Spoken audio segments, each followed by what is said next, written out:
오늘도 우리 주 예수 그리스도 안에서 잘 될 수밖에 없는 여러분들에게 우리 하나님의 크신 은총과 축복이 함께 하시기를 주의 이름으로 축원합니다.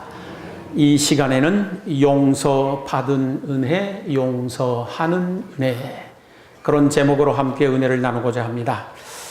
어느 백만장자의 집에서 파티가 열렸다고 합니다. 한참 음식을 나르던 하인이 실수를 하는 바람에 넘어지는 바람에 쟁반을 깨뜨리고 말았습니다. 깨끗하게 수리된 벽에 음식물이 튀어가서 흉하게 얼룩이 지고 말았습니다. 주인은 화를 내면서 하인을 심하게 꾸중합니다. 그러나 손님들이 있었기 까닭에 더 이상 꾸중하지 않고 넘어가기는 했지만은 앞으로 어떤 낭패를 당할지 하인은 두렵기 그지없습니다. 주인이 화를 덜 풀고 손님들과 함께 산으로 사냥을 나갔습니다. 그때 한 사람이 사냥을 가지 않고 남겼다라고 합니다. 그리고 안절부절하고 있는 하인을 위로하면서 자기 가방을 열고 붓을 꺼내 들더니 얼룩진 벽에다가 그림을 그리기 시작합니다. 저녁이 되어 사냥을 마치고 돌아온 주인이 깜짝 놀랐습니다. 얼룩진 벽은 온데 간데 없고 그 자리에는 너무도 아름다운 벽화가 완성되어 있었기 때문입니다.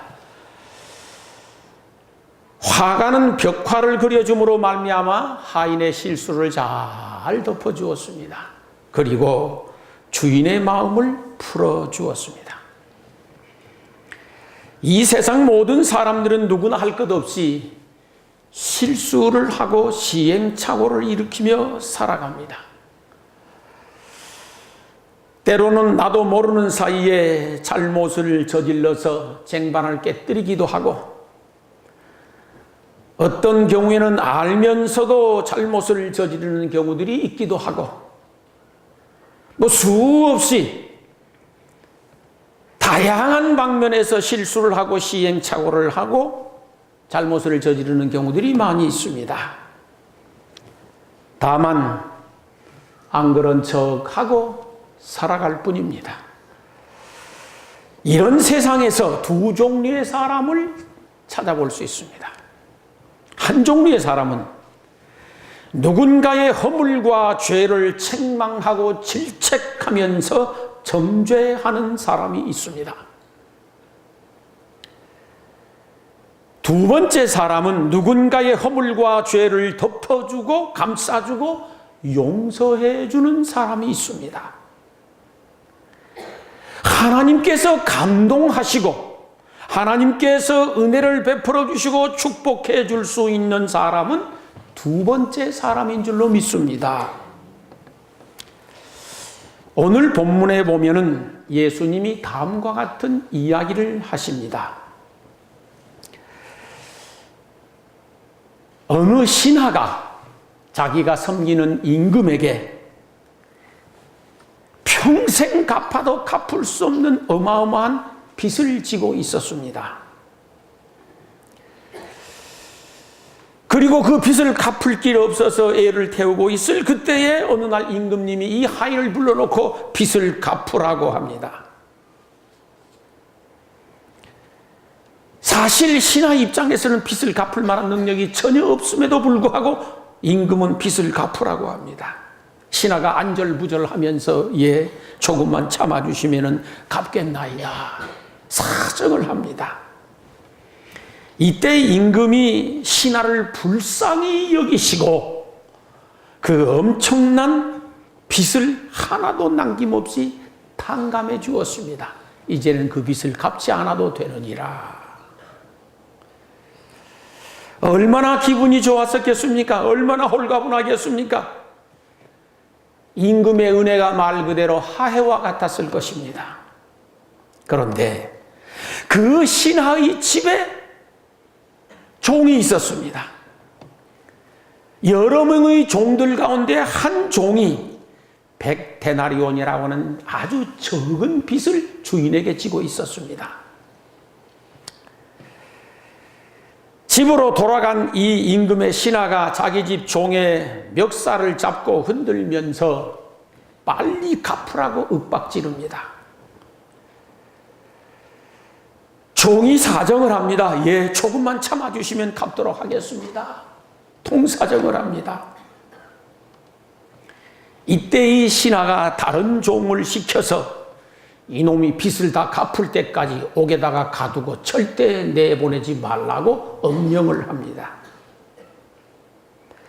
그런 모습을 지켜보고 있던 다른 종이 세상에 이럴 수가 있는가?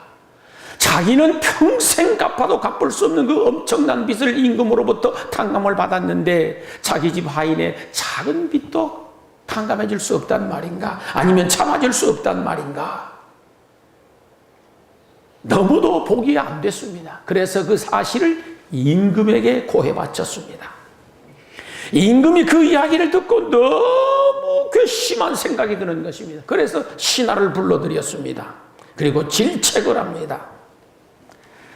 나는 네 놈을 불쌍히 여겨서 그 엄청난 빚을 탕감하여 주었거늘 너는 그 적은 빚도 탕감하여 줄 수 없었단 말이냐.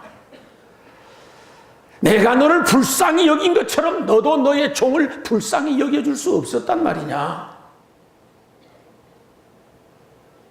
이 못된 놈 같으니라고. 지난번에 탕감해 주었던 모든 빚을 다시 갚도록 해라. 그리고 옥졸들을 불렀습니다. 여봐라, 저 못된 신하가 빚을 다 갚을 때까지 옥에 가두도록 하라. 예수님은 이 이야기를 하신 다음 다음과 같은 말씀을 또 하십니다. 너희가 각각 중심으로 형제를 용서하지 아니하면 내 천부께서도 너희에게 이와 같을 것이라고 했습니다. 곧 용서받았으니 용서해 주어야 한다라고 하는 말씀입니다. 내가 더 엄청난 허물과 죄를 용서받고 탕감받았으니 너희도 다른 사람들의 허물과 죄를 용서해 주고 덮어주라, 그런 말씀입니다. 혹시 여러분들 마음속에 미운 사람이 있으십니까? 그 사람만 생각하면 속이 뒤집어지고 속이 상해서 분이 나는 사람이 있습니까? 그래서 정죄하고 싶은 사람이 있습니까? 그럼에도 불구하고 하나님의 사랑과 예수 그리스도의 사랑으로 용서할 수 있기를 소망합니다. 저는 늘 그런 경험을 가지고 있습니다. 저에게도 누군가가 마음에 안 드는 사람이 있지 않겠습니까? 그때는 나는 더 많은 허물과 죄를 용서받은 사람인데 라는 생각을 해봅니다. 나는 하나님 앞에서 더 많은 허물과 죄를 용서받은 사람인데 라는 마음을 가지면 충분히 용서가 가능합니다. 아니, 하나님 앞에서 나는 저 사람보다 더 나쁜 놈인데 라는 마음을 가지면 10번도 용서하고도 남습니다. 저 사람 눈에는 티가 있지만 내 눈에는 들보가 들어있는데 라는 생각을 하면 용서 못할 사람이 없었습니다. 그러므로 나는 더 많은 허물과 죄를 용서받은 사람인데, 나는 하나님 앞에서 더 나쁜 놈인데, 나는 저 사람보다도 더 엄청난 들보를 내 눈에 가지고 있는 사람인데 라는 마음과 신앙심을 가지고 그 누군가를 용서해 줄 수 있기를 소망합니다. 그러면은 하나님께서 감동을 잡수십니다.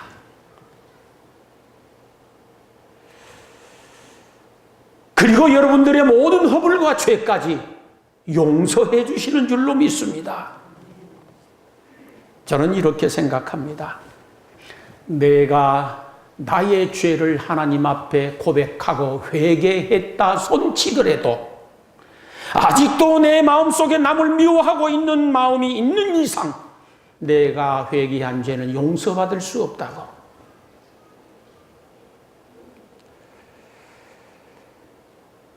하나님으로부터 받은 은혜가 무엇일까?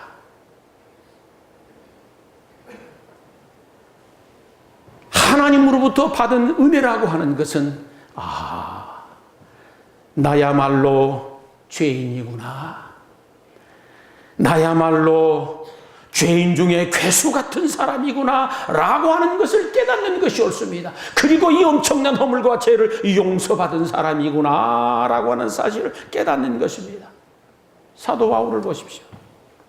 그가 개종을 하고 은혜를 받으니까 나는 성도 중에 지극히 작은 자라고 고백을 합니다. 그러다가 더 큰 은혜를 받고 나니까 나는 사도 중에 작은 자라 고백을 하다가 더 큰 은혜를 입고 나니까 나는 죄인 중에 괴수라 그렇게 고백을 합니다. 그 사람이 은혜를 받은 사람입니다. 그럴 때에 하나님의 은혜야말로 풍성히 임하게 되어지고 하나님께 위대하게 쓰임을 받고 크고 놀라운 복을 받게 되는 줄로 믿습니다. 오늘 본문에도 보면은 용서하는 사람이 하나님으로부터 용서를 받는다라고 기록되어 있습니다. 너희가 사람의 과실을 용서하면 너희 하나님께서도 너희 과실을 용서하시려니와 너희가 사람의 과실을 용서하지 아니하면 너희 하나님 아버지께서도 너희 과실을 용서하지 아니할 것이라고 했습니다. 곧 용서하면 용서를 받고 정죄하면 정죄를 받는다. 그 뜻이 되어지겠습니다. 마태복음 18장에 보면은 어느 날 베드로가 예수님께 질문을 했습니다. 선생님, 형제가 나에게 죄를 범하면 내가 몇 번이나 용서를 할까요? 7번까지 용서할까요? 당시만 하더라도 7번은 가장 많이 하는 용서였습니다. 이때 예수님이 아니야. 7번씩 70번이라도 용서를 해야 하느니라 그랬습니다. 왜 그럴까요? 왜 70번씩 7번이라도 무제한으로 용서하라고 말씀을 하셨을까요? 그 이유는 나는 그 사람보다 더 나쁜 인간인데 수없이 용서를 받은 사람이기 때문입니다. 둘째, 나는 앞으로도 수없이 용서를 받아야 할 사람이기 때문입니다.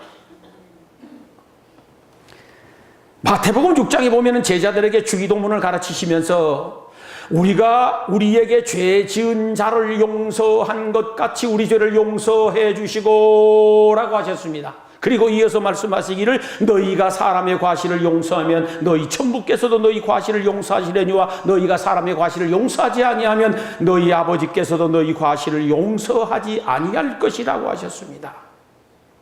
용서해야 용서받는다라고 하는 뜻입니다. 골로새서 3장을 보게 되어지면은 서로가 용서하라고 가르칩니다. 누가 네게 혐의가 있거든 서로 용납하여 피차 용서하되 주께서 너희를 용서하신 것 같이 너희도 그리하고 이 모든 것 위에 사랑을 더하라. 이는 온전하게 매는 띠니라. 그리스도의 평강이 너희 마음을 주장하게 하라. 평강을 위하여 너희가 한 몸으로 부르심을 받았나니 또한 너희는 감사하는 자가 되라고 합니다. 첫째, 피차 용서하라고 합니다. 둘째, 용서로 끝내지 말고 용서 위에다가 사랑을 더하랍니다. 그럴 뿐만 아니라 거기에 감사까지 더하라고 합니다. 그러면은 평강의 복을 주실 것이라고 하는 말씀입니다. 용서의 결과는 하나님이 큰 감동을 잡수시고 다음 4가지 평강의 복을 주십니다. 첫째는 내 마음의 평강이 찾아옵니다. 용서하면은 내 마음의 평안이 찾아옵니다. 하나님이 그렇게 하셨습니다. 나곧 나는 나를 위하여 네 죄를 도말하는 자니 네 죄를 기억지 아니하리라 그랬었습니다. 하나님 스스로의 마음의 평강을 얻기 위하여서 우리의 허물과 죄를 용서해 주신다라고 하는 말씀입니다. 그래서 우리가 남을 용서하면 먼저 평강의 복이 임합니다. 마음에. 둘째, 내 몸의 평강의 복이 찾아옵니다. 몸이 건강해진다는 뜻입니다. 셋째, 인간 관계에서의 평강이 찾아옵니다. 사람은 홀로 살 수 없습니다. 매일매일마다 사람들과 같이 부대끼고 살아야 하는데 용서하면은 인간관계의 평강이 찾아오고 마지막에는 내 인생, 내 삶의 평강의 복이 임하는 줄로 믿습니다. 에베소서 4장을 보게 되어지면은 서로 불쌍히 여기는 마음을 가지고 용서하라 그렇게 하셨습니다. 서로 인자하게 하며 불쌍히 여기며 서로 용서하기를 하나님이 그리스도 예수 안에서 너희를 용서하심 같이 하라고 하셨습니다. 하나님이 나를 불쌍히 여기는 것처럼 그 누군가를 불쌍히 여기는 마음 가지고 용서하라고 하는 사실이 옳습니다. 혹시 무지하게 미운 놈이 있습니까? 그런 사람이 있을 수 있잖아요. 혹시 여러분들 마음속에 그 놈만 생각하면 속이 뒤집어지는 사람이 있습니까? 아니면은 정말 용서하기 어려운 사람이 있으십니까? 그럼에도 불구하고 하나님의 마음으로 용서할 수 있기를 소망합니다. 하나님이 여러분을 용서하심 같이 여러분도 그 심정, 그 마음 가지고 그 사람을 용서할 수 있기를 소망합니다. 그러면은 하나님으로부터 모든 허물과 죄를 용서받을 뿐만 아니라 평강의 복까지 받을 줄로 믿습니다. 누가복음 6장에 보면은 비판하지도 말고 정죄하지도 말고 용서하라고 되어 있습니다. 누군가가 마음에 부담되는 사람이 있으면 비판을 하기 시작합니다. 정죄를 하게 되어집니다. 비판하지 말라 그리하면 너희가 비판을 받지 않을 것이요 정죄하지 말라 그리하면 너희가 정죄를 받지 아니할 것이요 용서하라 그리하면 너희가 용서를 받을 것이미요 라고 했습니다. 모든 사람에게는 비판거리가 있습니다. 비판거리 없는 사람이 세상에 어디에 있겠습니까? 그렇지 않아요? 이 세상에 누가 비판거리가 없겠습니까? 다 있습니다. 저에게도 비판거리가 많고 여러분에게도 비판거리가 많습니다. 무엇보다도 하나님 앞에 홀로 서서 내 자신의 모든 위선의 껍데기를 다 벗겨놓고 보면은 비판거리가 어디 한두 군데 붙어 있습니까? 더덕더덕 붙어 있습니다. 그럼에도 불구하고 하나님은 누구도 비판하지 말라고 말씀을 하셨습니다. 비판은 서로에게 불행이 됩니다. 비판은 서로에게 화근이 되어집니다. 비판은 서로에게 하나님의 은혜와 축복을 가로막는 장벽이 되어버리는 줄로 믿습니다. 혹시 여러분 마음속에 욕하고 싶고 비판하고 싶은 사람이 있고 정죄하고 싶은 사람이 있습니까? 그걸 내려놓을 수 있기를 소망합니다. 그건 내려놓고 비판하지 말고 욕하지 마시기 바랍니다. 그래야 내가 하나님으로부터 비판을 받지 않고, 그래야 내가 정죄를 받지 않고 용서를 받고 은혜를 받고 사랑을 받고 축복을 받게 되는 줄로 믿습니다. 한번 생각해 보십시오. 만약에 하나님이 우리를 끝없이 비판하시고 정죄해 버리시면 우리는 어떻게 될 것 같습니까? 살 길이 없습니다. 빠져나갈 방법이 없습니다. 모두가 다 진노와 형벌을 받고 마지막에는 저 영원한 지옥불에 떨어질 수밖에 없는 사람들입니다. 그러나 우리가 누군가를 비판하지 아니하고 정죄하지 아니하면 하나님도 우리를 비판하지 아니하고 우리를 정죄하지 아니하시고 용서해 주신다 하였으니 누구도 비판해서는 안 됩니다. 할 수 있으면 정죄해서는 더더욱이나 안 됩니다. 용서하고 덮어주고 감싸주고 사랑해주게 되어지면 은혜를 입고 도리어 풍성한 복을 받게 될 줄로 믿습니다. 예배를 준비하면서 다음과 같은 생각이 들었습니다.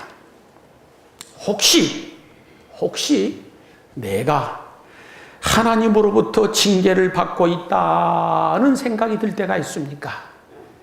혹시 내가 하나님으로부터 나의 죄값을 받고 있다는 느낌이 들 때가 있으십니까? 혹시 내가 하나님으로부터 정죄를 받아서 안 되고 힘들고 괴롭고 꼬이고 고통을 받고 있다라고 하는 생각이 들 때가 있으십니까? 그렇다면 여러분이 누군가를 미워하고 정죄하고 있는지를 점검해 보셔야 됩니다. 혹시 누군가를 용서하지 않고 미워하고 있지 않은지 내 자신을 타진하고 성찰해 보아야 할 필요성이 있습니다. 혹시 누군가에게 원한을 품고 있지는 않은지 내 자신을 살펴보아야 합니다. 아니면 평소에 습관적으로 아무나 쉽게 비판해버리고 아무나 쉽게 정죄해버리고 이런 것이 몸에 배어있지는 않은지 내 사고방식을 점검해 보아야 합니다. 다는 아니겠지만은 때로는 틀림없이 내가 누군가를 용서하지 못하고 정죄하고 비판함으로 인하여서 내가 하나님으로부터 징계를 받고 있을 수 있습니다. 만약에 그런 분이 계신다면 빨리 용서하시고 얼른 습관을 고칠 수 있기를 소망합니다. 만약에 누군가를 미워하고 원한을 품고 있다면 이제는 용서할 수 있기를 소망합니다. 용서하고 덮어주고 감싸주고 칭찬하는 좋은 습관을 들일 수 있기를 원합니다. 더 나아가 그 사람을 위하여 축복할 수 있어야 됩니다. 그러면 여러분 마음속에 평안이 찾아올 것이고 은혜가 임할 것이고 놀라운 축복이 임하리라 믿습니다. 하나님께서 감동하는 사람은 누군가를 용서해 주는 사람입니다. 하나님께서 감동하는 사람은 누군가의 허물을 덮어주고 감싸주는 사람입니다. 하나님은 그 사람을 보시면은 감동을 잡수십니다. 그래서 그 사람의 잘못도 용서를 해주고 덮어주고 감싸줄 뿐만 아니라 은혜를 베풀어 주시고 축복까지 해주시는 줄로 믿습니다. 사람은 자기 닮은 사람을 좋아합니다. 보편적으로 절대적인 것은 아니지만 자기를 닮은 사람이 있으면 좋아하도록 되어 있습니다.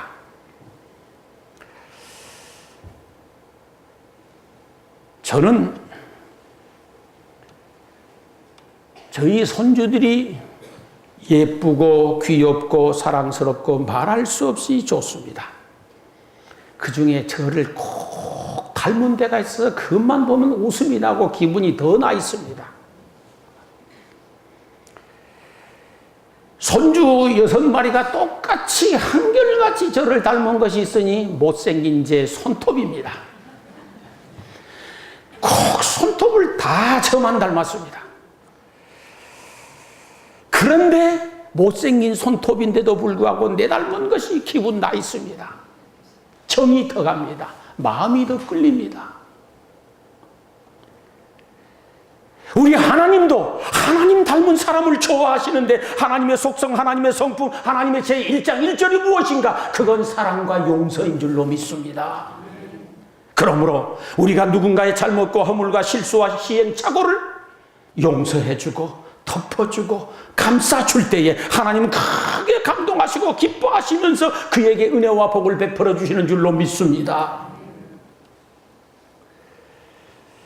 용서를 받았다라고 하는 것은 큰 은혜를 받은 것입니다. 용서를 받은 것은 말할 수 없이 큰 은혜를 입은 것입니다. 그런데 용서하는 것은 더 큰 은혜인 줄로 믿습니다. 용서하는 것은 은혜 위에 은혜이고 용서하는 것은 갑절의 은혜입니다. 왜 그러냐? 용서받은 결과에는 상급이 따로 없습니다. 그러나 용서한 결과에는 틀림없이 은혜가 따르고 상급이 따르고 축복이 따르기 때문에 은혜 중에 은혜요 갑절의 은혜인 줄로 믿습니다. 사랑하는 성도 여러분, 이 세상에 아름다운 것이 참 많습니다. 그러나 용서하는 마음이 가장 아름다운 마음입니다. 행복은 저 멀리 있는 것이 아니었었습니다. 용서하는 내 마음속에 있었습니다. 천국은 하늘에만 있는 것이 아닙니다. 용서하는 내 마음속에 있습니다. 금년에는 하나님께서 감동하실 수 있도록 용서의 사람이 될 수 있기를 소망합니다.